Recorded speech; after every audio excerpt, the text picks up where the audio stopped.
Hey folks, Andrew here, and we are back for NFL Week 3. Biggest questions, takeaways for every game. Let's get to it. The New York Jets kicked off Week 3 of the 2024 NFL season with a big win over the New England Patriots on Thursday. Quarterback Aaron Rodgers threw for 281 yards and 2 touchdowns to move to 2-1 on the season.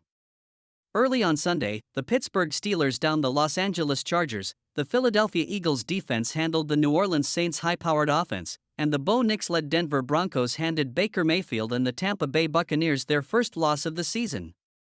Later, Andy Dalton and the Carolina Panthers put on a show, and the Los Angeles Rams pulled off an impressive comeback to beat the San Francisco 49ers.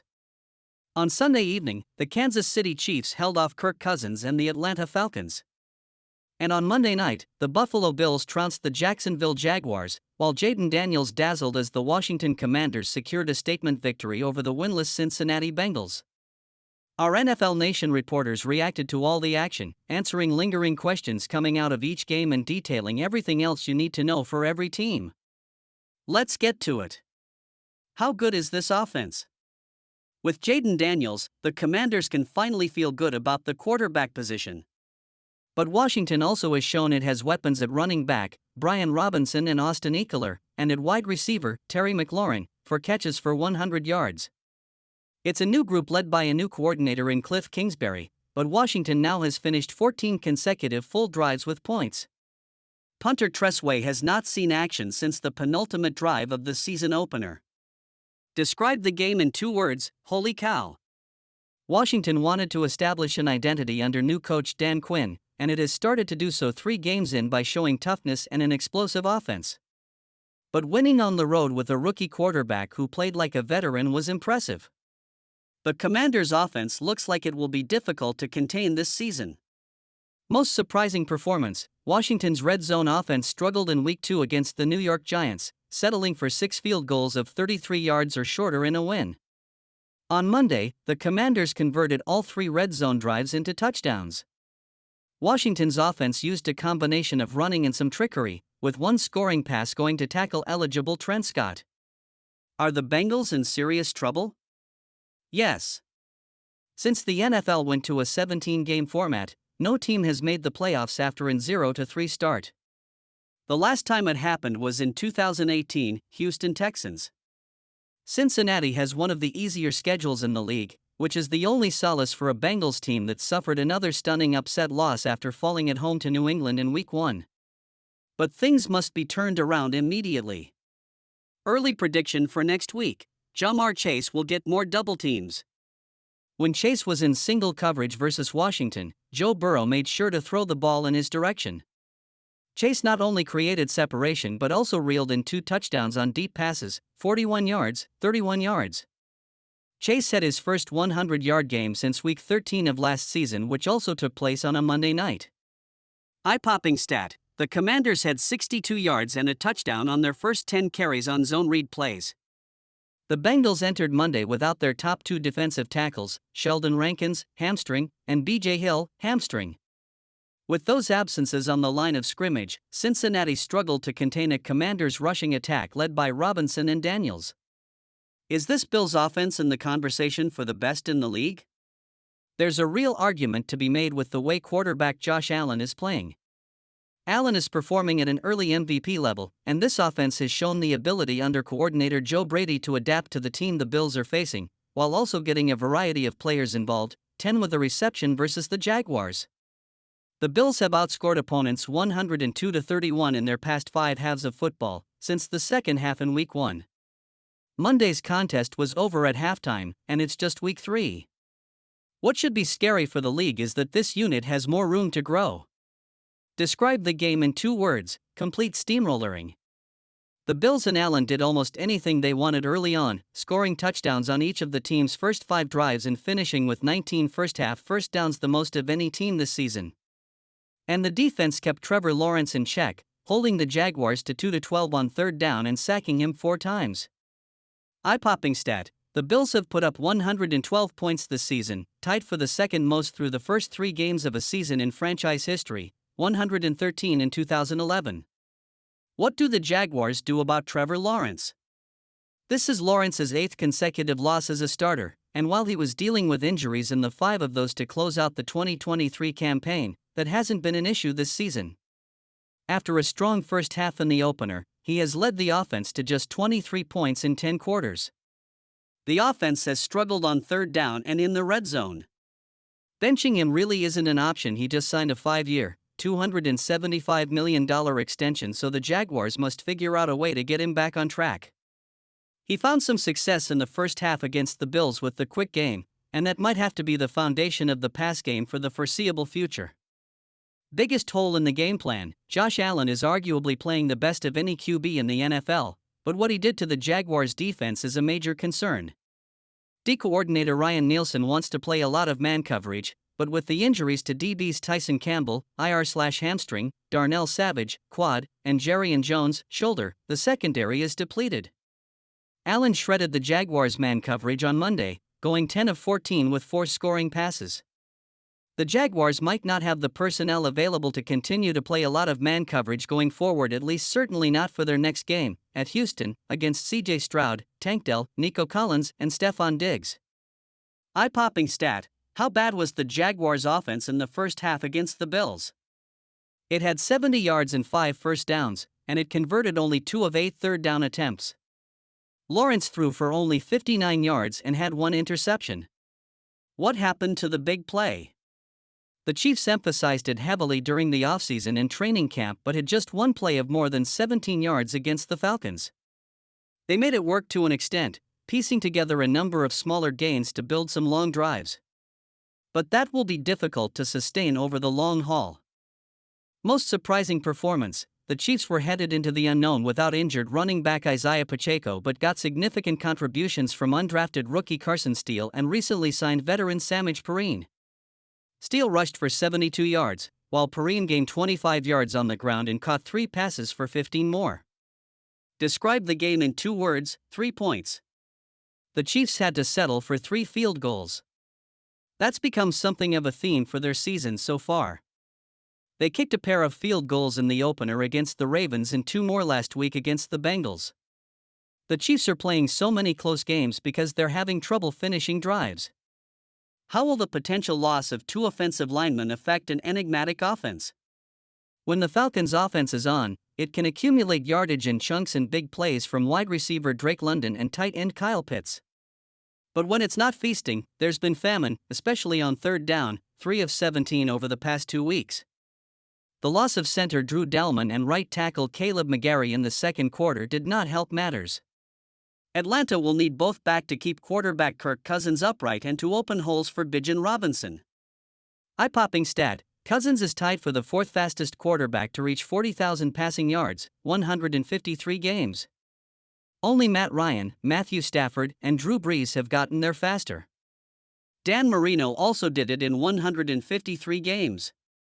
Meanwhile, Cousins surpassed Joe Montana in career passing touchdowns, 274. Most surprising performance: the Falcons' run game not in a good way. Atlanta averaged 3.3 yards per carry, and Robinson, after a pair of good games, rushed for just 31 yards on 16 carries, 1.9 yards per carry.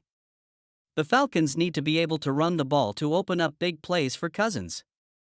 Did the Ravens revive their season?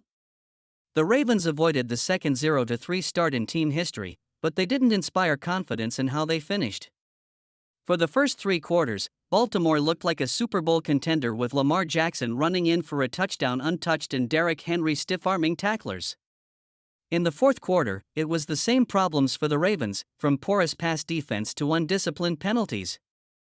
Baltimore can truly prove it has revived its season next Sunday night, when it hosts the Bills. Describe the game in 2 words: another sweat. The Ravens have a problem with finishing off teams. A week after failing to hold a 10-point fourth-quarter lead in a loss to the Raiders, Baltimore nearly let a 22-point lead in the fourth slip away. It would have marked the first time in 14 years that a team had overcome a 20-point deficit with less than 10 minutes remaining. Even though they held on, the Ravens have been outscored 39-17 in the fourth quarter this season. Eye-popping stat: Jackson improved to 21-1 against NFC teams, but he received plenty of help from his teammates. In the first half, Baltimore receivers totaled an impressive 146 yards after the catch, even though Jackson averaged 2.1 air yards on 11 attempts. That's the Ravens' second most in a half since ESPN began tracking that metric in 2006. The only time Baltimore had more was in 2015, when the Ravens recorded 157 yards after the catch in the second half against the Jaguars. Is it a good thing the Cowboys are playing the Giants next? At least the Cowboys put up a fourth-quarter fight against the Ravens, but seeing the Giants on a short week might be the exact thing this team needs. Yes, both teams are 1-2 with their wins against Cleveland, but QB Dak Prescott has won 12 straight against the Giants. The only thing the Cowboys can count on at the moment is their kicker, Brandon Aubrey, who set a team record with a 65-yard field goal. The defense has allowed 190 and 274 rushing yards in the past 2 weeks, and more than 220 of those yards have come before contact. On offense, the Cowboys can't score touchdowns, run the ball effectively, or make big plays. Eye-popping stat: in the past 2 games, opposing quarterbacks have had 8 incomplete passes against the Cowboys. Lamar Jackson missed on only 1 pass in the first half because he was under pressure. Because the Cowboys can't stop the run, they can't generate a pass rush because other teams not facing a lot of third and long situations. Quarterbacks are having a field day. Most surprising performance: where was the Cowboys' offense for the first 3 quarters? As much as the defense has struggled the past 2 games, the offense was moribund until the fourth quarter. Prescott had almost as many yards in the fourth quarter, 187, as he had in the first 3, 192. He also had 2 touchdown passes. With the RB committee failing to produce, the Cowboys need to rely on Prescott to play like he did at the end. How can QB Jared Goff cut down on his turnovers? Entering the game, Goff said he needed to be more disciplined. He was on target for the most part, completing 18 of 23 passes for 198 yards with 2 touchdowns, but was intercepted by Dennis Gardeck in the third quarter. He narrowly avoided another pick six just before the 2-minute warning in the second quarter because of a reversed call. Goff's 4 interceptions are the most in the first 3 games of a season in his career. For context, he didn't throw his 4th interception until his 7th game last year. He led the team to victory Sunday but will have to tighten things up. Most surprising performance: the Lions' defense. The Cardinals were nearly shut out in the second half after getting 10 points in the first 2 quarters. Their lone touchdown came off a 10-yard catch by Marvin Harrison Jr. in the first quarter, but the Lions' defense was solid. Edge rusher Aiden Hutchinson applied pressure all day and logged a sack for the 5th consecutive game, which established a Lions franchise record. He has a league-leading 6.5 sacks this season. Eye-popping stat: Lions rookie CB Terrion Arnold, drafted 24th, was flagged for his 4th defensive pass interference call of the season while defending Michael Wilson in the second quarter. No other player in the league has more than 2 such penalties, per ESPN research. How does the Cardinals' offense become more consistent? After putting up 34.5 points and 379.5 yards per game in the first 2 weeks, the Cardinals' offense fell back to earth after slowing down in the middle 2 quarters against the Lions. Arizona had just 1 play of at least 10 yards in the second and third quarters while scoring just 3 points in the process. Being more productive in the middle 2 quarters would put the Cardinals in position to not have to play catch-up in the fourth. But to do that means chipping away and then making chunk plays, which they didn't do Sunday. Most surprising performance: RT Jackson Barton made his first career start and was welcomed by lining up across from Hutchinson. And up until Barton left the game in the fourth quarter with a toe injury, he held his own against one of the league's elite players. Hutchinson won 3 of 7 pass rushes against Barton but didn't record a sack and had just 1 quarterback hurry. Early prediction for next week: the Cardinals will make more of an effort to get Harrison the ball not just involved but get him catches in the middle 2 quarters. Murray targeted Harrison 4 times in the second and third quarters and completed just 1 of them for 7 yards. In the first and fourth quarters, Harrison had 7 targets for 4 catches and 57 yards. Did the Rams' comeback save their season? After the Rams fell to 0-2 for the first time under Sean McVay, the coach emphasized that there was plenty of football left to be played this season. This week, Los Angeles orchestrated a fourth-quarter comeback against the 49ers that may have turned their season around. While under very different circumstances, the Rams overcame a 3-6 start last season to go on a 7-1 run and make the playoffs as the NFC's number 6 seed. Biggest hole in the game plan, defending WR Joan Jennings. The Rams' defense was facing a depleted offense, but it didn't seem to matter. Los Angeles gave up 3 touchdowns to Jennings, who became the first 49ers receiver with 3 receiving scores in a game since Terrell Owens in 2001.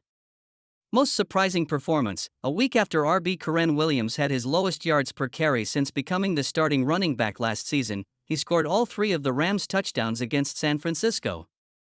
It was Williams' second career game with 3 scrimmage touchdowns, according to ESPN research. At 1-2, how much trouble are the 49ers in? A lot. Yes, it's early in the season, and yes, it was a trying week for the 49ers, who entered Sunday without injured star RB Christian McCaffrey, Achilles tendonitis, WR Deebo Samuel, calf, and TE George Kittle, hamstring. But they still lost to an equally, if not more, depleted Rams team because of continued defensive and special teams issues. Samuel and Kittle should be back soon, but nothing is going to come easy for these Niners in the meantime, and the schedule gets tougher in October and November. Losses like Sunday's will be tough to overcome down the stretch. Most surprising performance, Joan Jennings. With so many stars missing, Jennings was an obvious candidate to help fill the void. But nobody could have expected the outburst he provided. He was the focal point of the passing game all day, setting career highs in catches, 11 yards, 175, and touchdowns, 3. Biggest hole in the game plan, the Rams entered this game at 0-2 and had an element of desperation that the Niners seemed to underestimate. That showed up in multiple places, including special teams, as the 49ers had a 14-0 lead and the Rams set to punt from their 43. If ever there was an obvious time for a fake punt, that was it, and the Niners weren't ready. The Rams converted and scored a touchdown, helping turn a potential 49ers blowout into a Rams victory. Will injuries slow the Seahawks' hot start? The Mike Macdonald era is off to a 3-0 start, but the Seahawks are about to enter a tough stretch with key injuries.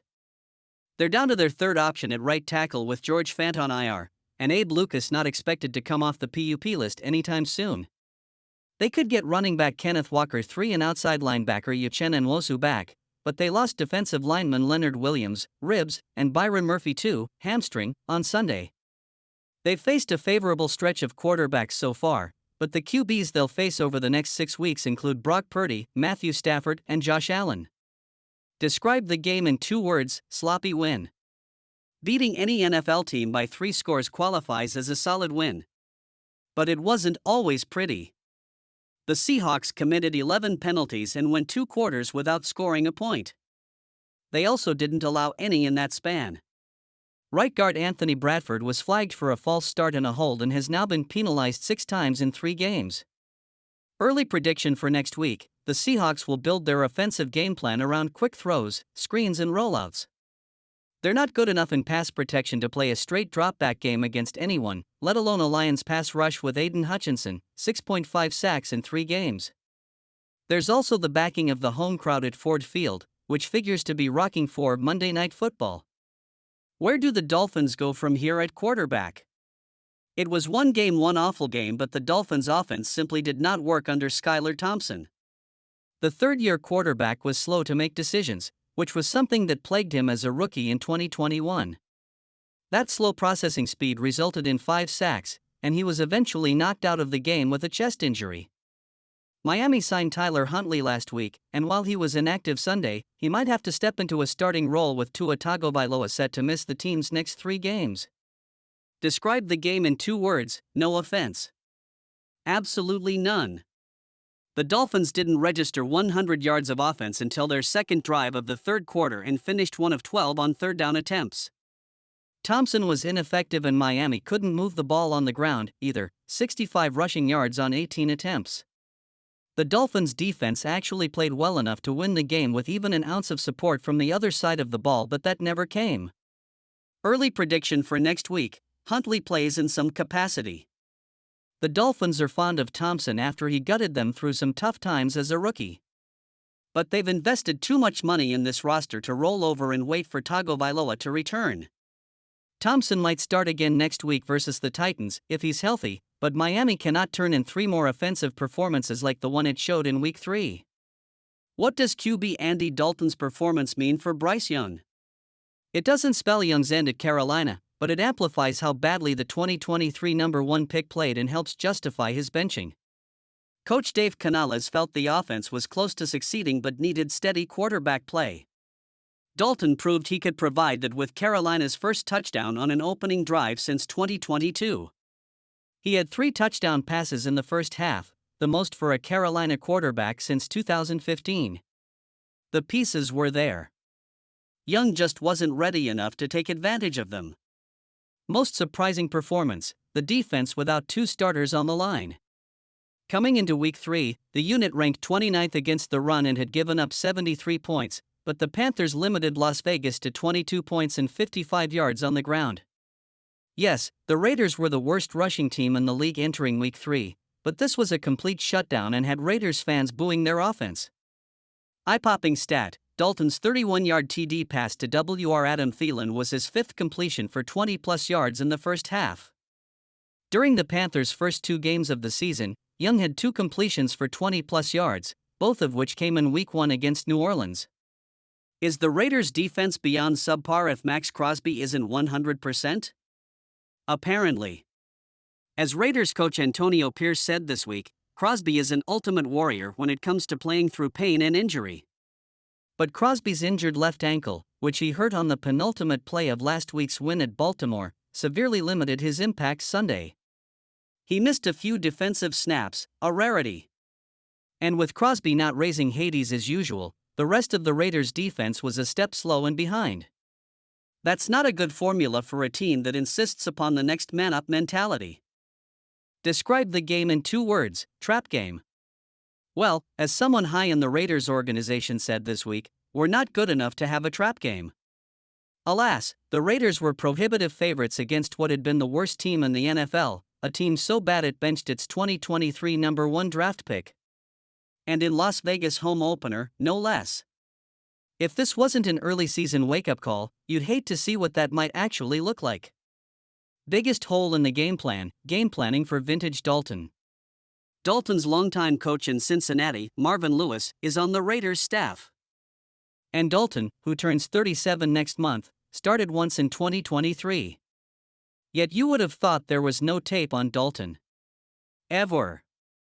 That's how effectively he sliced and diced Las Vegas early and often. True, the Raiders expected to face Young, but he was benched Monday, giving the Raiders a whole week to prepare. No excuse. Is this the win that gets the Giants going? The Giants needed this win in the worst way possible, even if it didn't come easy. They entered Sunday 0-2 and with their next 6 games against teams with winning records last season.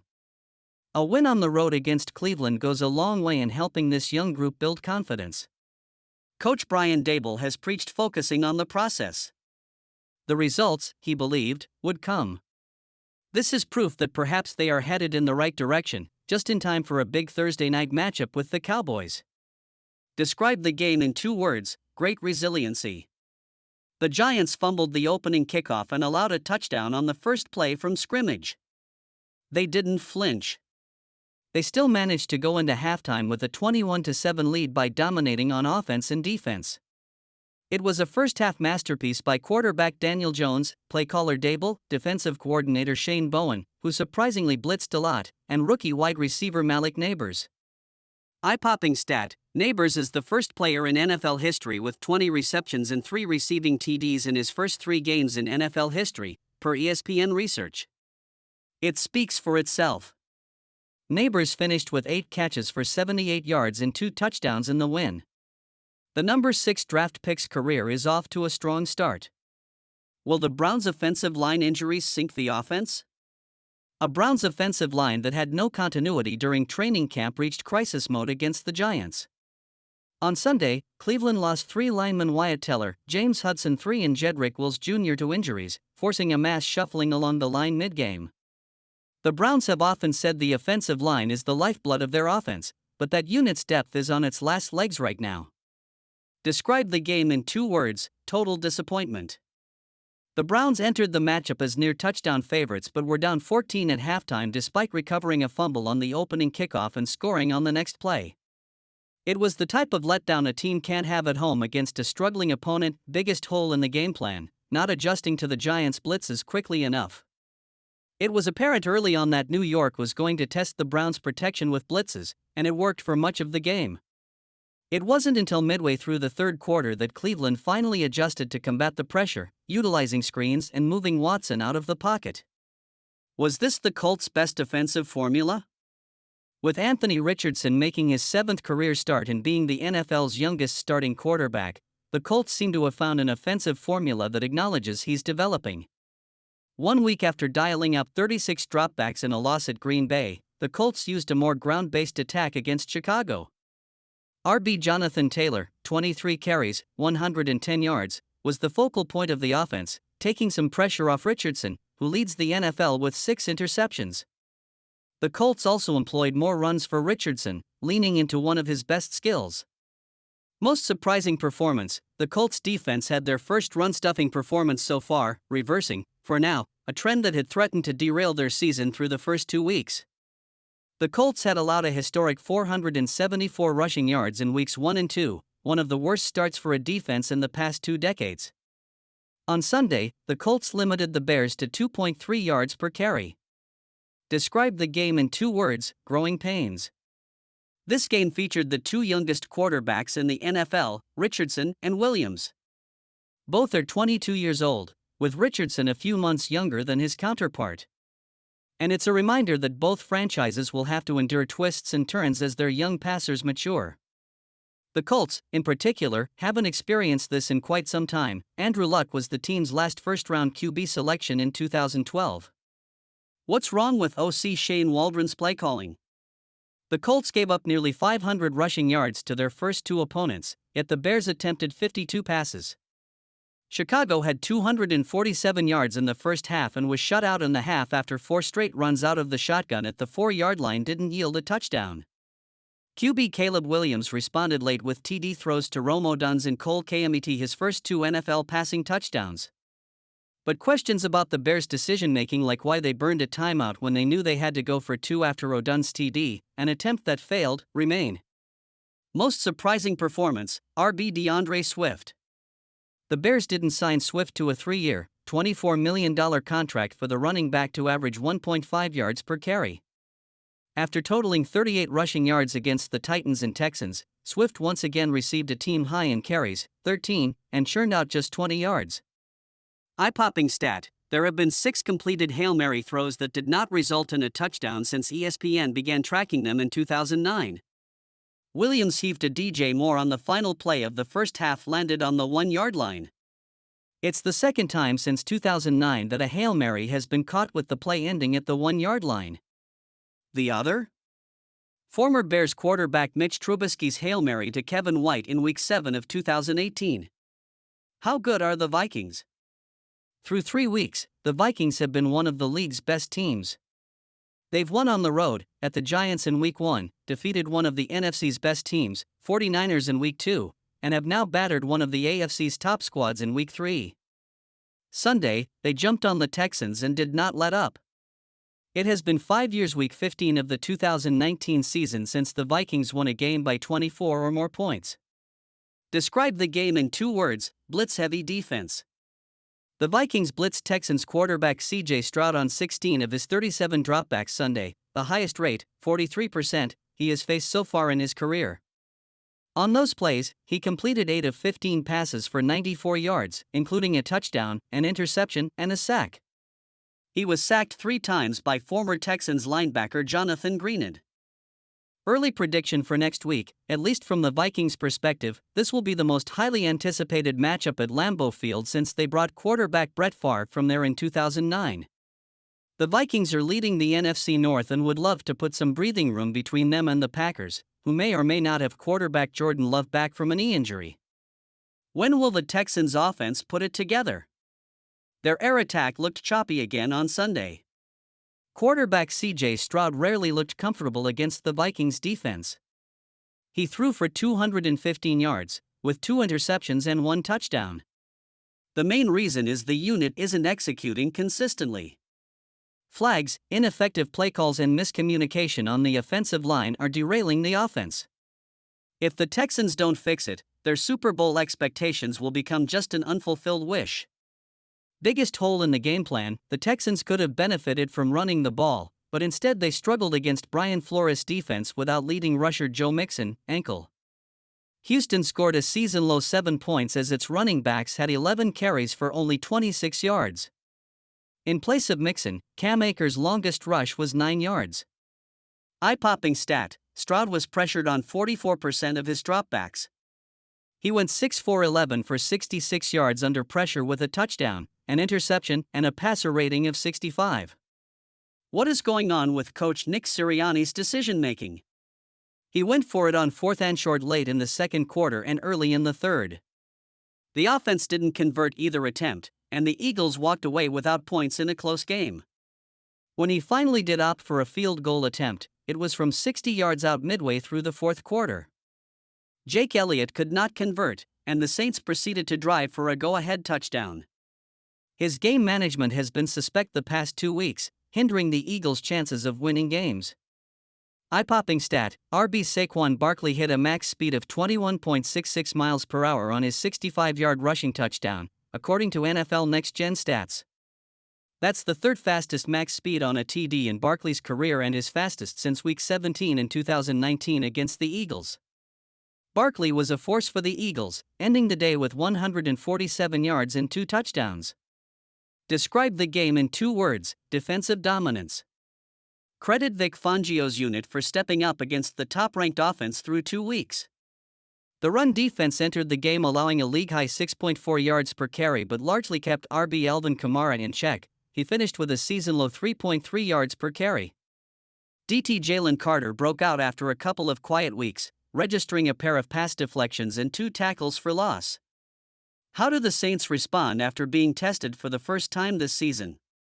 The Saints responded when things didn't go their way against the Eagles for almost 4 quarters, but New Orleans lost in the final minute after Philadelphia's 61-yard passing play set up the go-ahead touchdown. The Saints talked about managing success just as well as managing failure this season. With a divisional game against the rival Atlanta Falcons coming up, how will they learn from this moving forward? Biggest hole in the game plan: there's no easy way to account for a team losing its best offensive lineman, and the Saints clearly floundered a bit when Eric McCoy went out after 3 snaps with a groin injury. Lucas Patrick moved from LG to C and Olasamika Udoh slotted in at LG from the bench. The Saints averaged 3.1 rushing yards per carry against the Eagles' run defense, which is 7th worst in the NFL. Describe the game in 2 words: late mistakes. This was a matchup of 2 scoring offenses, but both teams ran into roadblocks and failed to score until the fourth quarter. The Saints' defense carried the offense early with 2 sacks, an interception, a forced fumble, and a key 4th down stop in the first half. They weren't able to maintain that all game, allowing 2 plays of 60-plus yards that ultimately doomed them. Did rookie QB Bo Nix turn a corner with this performance? After Nix's struggles in the first 2 weeks, Broncos coach Sean Payton said he was going to take a long look at his play calling. Payton's answer was to keep Nix winging it. Including penalty snaps, Nix had 26 dropbacks in the first half, mostly executing the type of snap-to-throw plays that he was successful with at Oregon. Nix feasted on Tampa Bay's defense, throwing for 70 passing yards on the Broncos' opening drive. Still, he showed the same hobbles he had the first 2 games, including 2 near interceptions and a lost fumble that was negated by a Bucs penalty. So, we'll need to see a bit more. Eye-popping stat: 1. As in 1 reception, for 8 yards, for Buccaneers WR Mike Evans with Broncos cornerback Pat Surtain 2 in man coverage. Surtain was in Evans' kitchen plenty and deprived QB Baker Mayfield of his go-to playmaker. In training camp, DC Vance Joseph promised to consider matching Surtain on an opponent's best receiver more often so quarterbacks couldn't avoid the 2-time Pro Bowl selection. Surtain executed that game plan extremely well after holding Seattle's DK Metcalf to 3 receptions for 29 yards in Week 1. Describe the game in 2 words: much needed. The Broncos had just 1 touchdown and 7 red zone trips entering Sunday, but they scored a touchdown on their first possession and just kept rolling. The Broncos scored on 4 of their first 6 possessions and had their best rushing day on the season, 136 yards. On defense, they had 7 sacks, an interception, and a fumble recovery. The victory was an ideal way to start their 10-day road trip, a journey Peyton believes can be good for his team. What happened to the Bucs' hot start?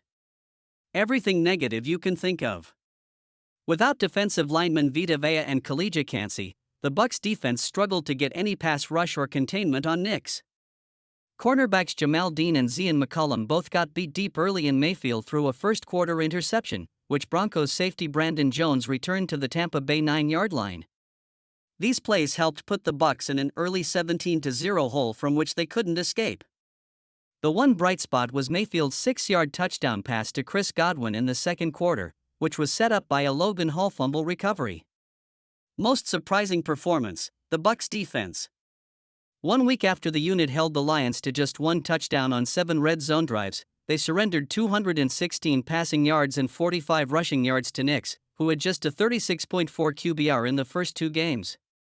Dean had a particularly rough day, surrendering 8 catches on 10 targets for 84 yards as the nearest defender, per NFL Next Gen Stats. Describe the game in 2 words, gut check. All week long, the Bucs said they weren't overlooking the Broncos as they sought a 3-0 start for just the 5th time in franchise history. And as linebacker KJ Britt said, anything less than a Super Bowl would be a disappointment. They did not play up to that standard at all and need to come up with a better performance against the Eagles next week. Is the dam breaking for the Steelers' offense?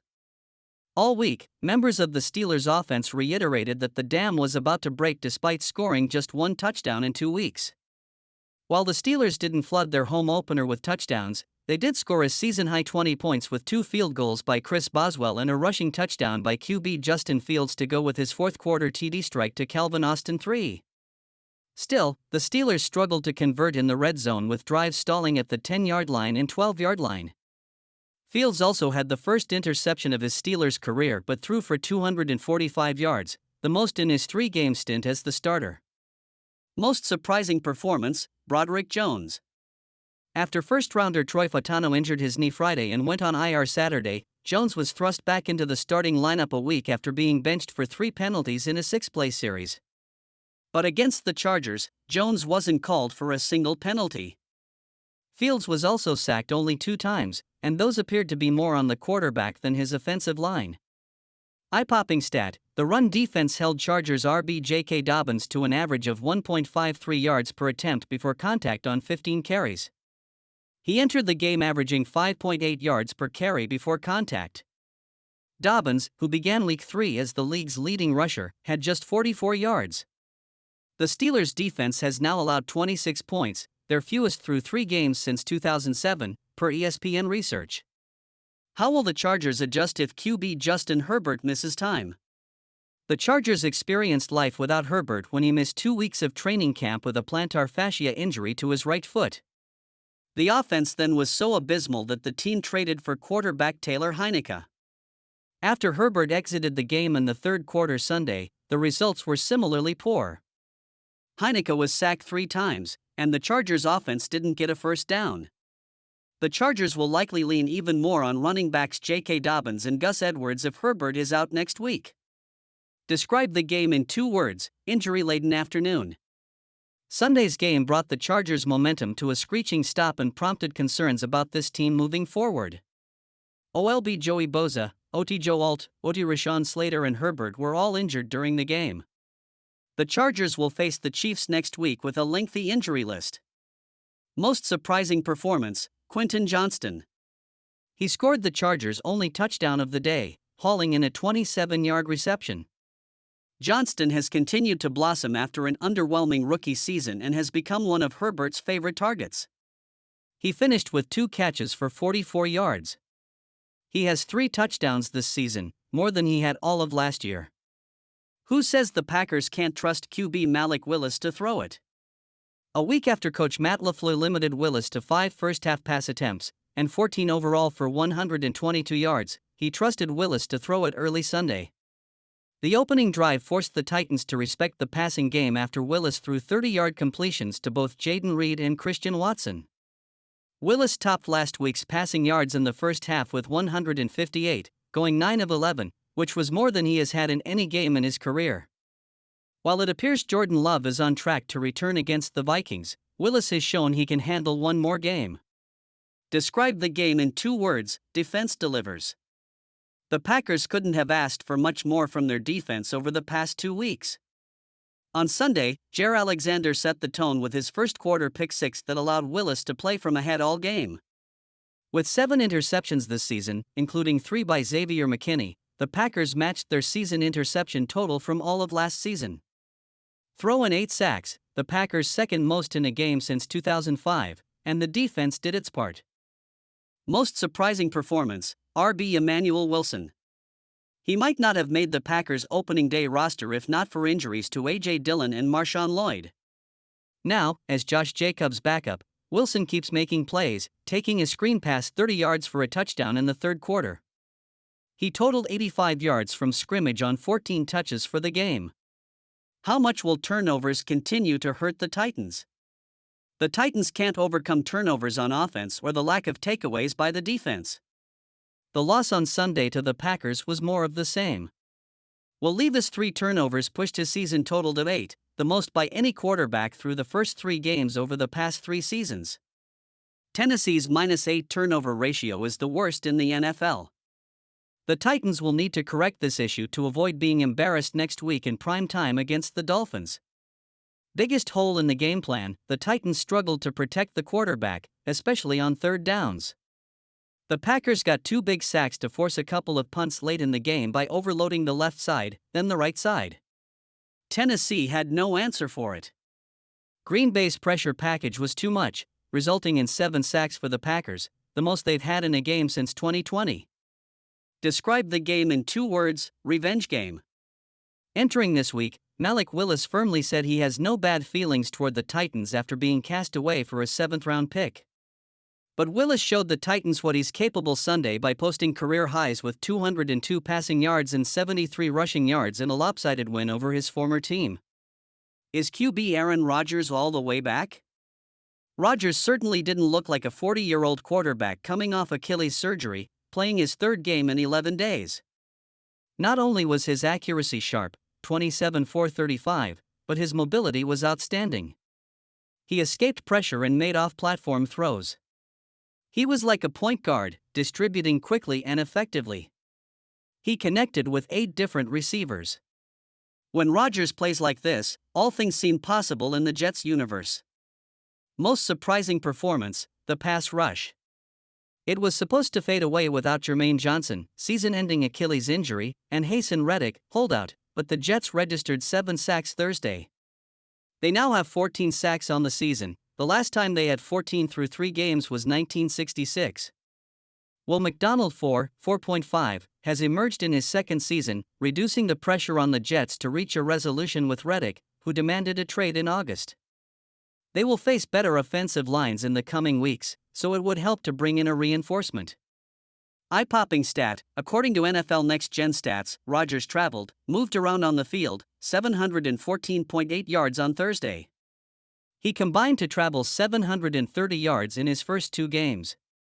The offense faced little to no resistance from the Patriots' defense. Is Coach Jared Mayo considering a QB change? No.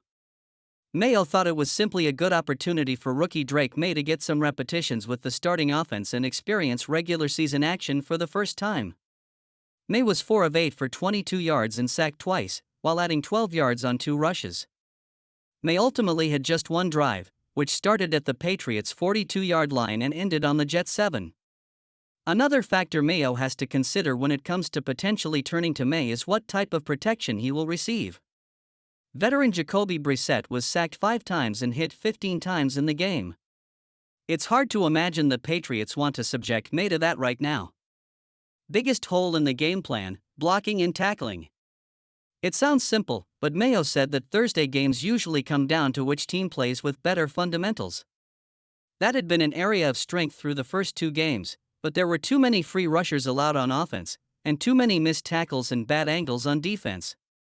Eye-popping stat, the Jets pressured the Patriots on 17 of their 35 dropbacks, 49%, the highest pressure percentage in a game this season.